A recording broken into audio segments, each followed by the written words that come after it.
Hey guys, I want to talk about anxiety and brain fog symptoms.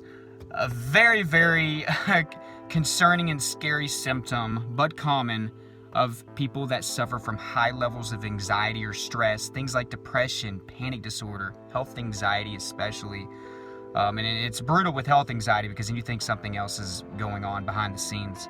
So with me, whenever I started having, high levels of anxiety, it led to my first panic attack. And then from there, I was having multiple panic attacks a day. So it came with all those physical symptoms, right? Like chest pain, numbness, blood pressure, elevated heart rate. But it also had some mental issues. Now, I did deal with the depersonalization, derealization, the crazy thoughts, the irrational thoughts. Then I would get depressed. But after about a month, something else started to happen. And this might have been one of the scariest symptoms of all, because this is whenever I started to think that I had something seriously going wrong with me. I literally thought I was going crazy. I literally thought that I was having some major mental breakdown, which in a way I was, but I was scared that I was developing dementia. I was scared that I was getting a brain tumor, or having, brain cancer, because that ran in my family, and I had health anxiety. I was a hypochondriac, so I was starting to automatically assume that I had brain cancer. I thought I was getting like schizophrenia. I felt like I didn't know what was real, what was fake. I didn't know what was going on anymore. And I was like, this is why I feel this way. I convinced myself that. I started getting these symptoms, guys, and they're really scary. And this is why I thought I was going crazy. I was forgetting everything. I was forgetting my birthday. I was forgetting how old I was. I was forgetting names of people that I went to school with. People would say, hey, how you doing? Hey, Trey. And I'd be like, oh, hey. Like, I didn't know their name. I couldn't remember it. And I knew this person's name before, and I knew this person's name after anxiety. But during it, I couldn't put a name with a face. This also led to my social anxiety, because I just stopped talking to people because I started sounding like I didn't have any sense. Concentration, gone. I had to quit school at that time. I got out. I was just doing some basics, trying to get back into school. I ended up stopping, couldn't concentrate, and I'm a very, very good student. Couldn't do it. Stopped going to school.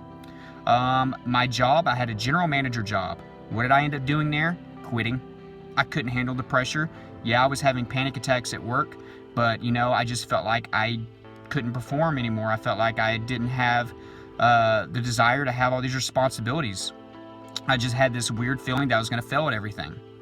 And maybe I was right. I think I wasn't, I think I was just jumping to conclusions, but I resigned. Lost a great opportunity because of this brain fog. I was having, like I said, the memory issues. I was forgetting things that I had done a few days ago. I was leaving keys in my house and locking myself out of the house. I was locking myself out of the cars. I was forgetting what streets certain things were going on. And this sounds like something that, an 85-year-old with dementia goes through, right? And I was going through this at like 22 years old, 21 and 22 years old. I was scared. I was terrified. I was convinced that I had a brain tumor. And I was going to schedule another appointment for that. Never ended up doing it. I started to realize things as time went on that, this was just something that came with anxiety, but it definitely scared the heck out of me. So what is going on there? Those are some of the symptoms, and everybody's different, so people are going to experience different things. Basically, you're in this cloudy, foggy kind of state. Nothing's going real right because your cortex is actually being suppressed. Whenever you are overstimulated during these high levels of anxiety, you're in that fight or flight response, the adrenaline's going through your body, it is actually, like stimulating the areas of your brain that protect you from danger. So that's what it's doing. So while those areas are being stimulated, your areas like the cortex that is responsible for concentration, memory, rationalization, that's being suppressed. That is basically the number one reason that is happening, the most major cause of that. Other reasons are things like insomnia, all right, where I wasn't getting any sleep. Sleep, of course you need it for physical duties, but you need it for mental duties also. I mean, how well do you think you're going to perform on a test or perform at your job when you didn't get any sleep? Sleep is also a major, major contribution to this. So unfortunately, there's no quick fix. It comes on slowly. Like I said, I really felt the full impacts about a month after my panic attack started. And then it goes away slowly as you start to work on your anxiety. So it's kind of a long process, unfortunately. It's not like something easy as jumping in a cold shower or going running.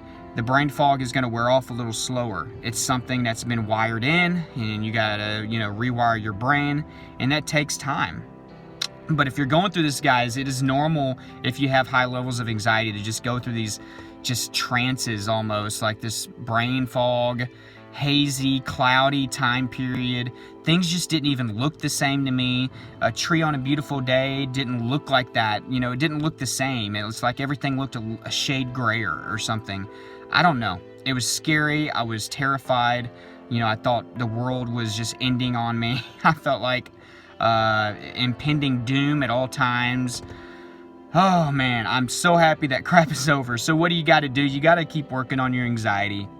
This isn't going to be a quick fix. You got to work on the underlying issues. If you have been cleared by a doctor, start trusting the doctor and move forward. And I would tell you that antidepressants aren't going to fix your problems. They may help you out in the short term, but you got to deal with your anxiety. All right, you got to man up and deal with it. And it's hard, but you got to do it. So work on your anxiety. You need to exercise. You need to meditate. You need to eat right. Diet is really important when it comes to this brain fog thing.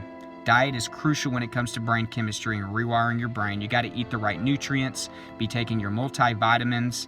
Make sure you're doing that. Be writing in a journal. Write down all your symptoms. Write what you think they mean. Write how much you exercise today. Write down what you ate. And do this in the mornings and the evenings. And I would prefer you do it, after you meditate. You can record what your meditation was based around. So meditate in the mornings and the evening. That's whenever you have, the greatest impact on your subconscious mind. You're able to tap into that a little bit more. Join the Facebook group down below if you haven't, because there's a lot of guys that are going through some of these same things, and they give support to each other every single day. They're adding each other as friends or messaging back and forth. It's a very, very high engaging group, so I encourage you to get into that. Also, follow me on Instagram. Like this video if you got some value out of it. I know I kind of went everywhere with this video and it kind of went over the time period, but if you're still here, leave me a comment down there and say I watched the whole thing, and let me know your experience with brain fog. And subscribe if you haven't, and hit the notification bell next to it so you can get updates whenever I have my videos.